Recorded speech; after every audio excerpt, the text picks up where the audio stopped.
I haven't seen him in a few weeks. I need him to return my PlayStation controller he borrowed. Can you tell him that? I felt sick again. I didn't want to draw attention to my son, so I decided not to mention the stories my son had been telling me. I just smiled and assured him I would let my son know. I paid for my items and left quickly. I drove to Kaylee's house and gave her the supplies, but I was at a loss for words. She was carefree, laughing and smiling. She asked me about my son's whereabouts. I couldn't bring myself to lie to her. So, I answered honestly, I don't know. I didn't know where he was or who he was with. I suggested she call him and ask.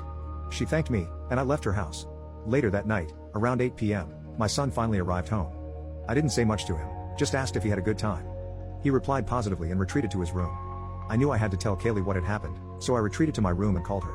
I relayed to her what Mike had told me and how late my son had come home. She revealed that he had claimed to have been home hours ago, but said he was too tired to visit.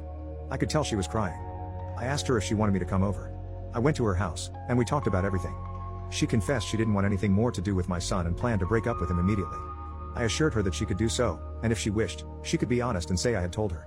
After comforting her for a few hours, she asked if she could still reach out to me even if she wasn't with my son. I agreed, though honestly, I was hesitant. I loved her, but the situation felt strange. Nevertheless, I would still be there to support her.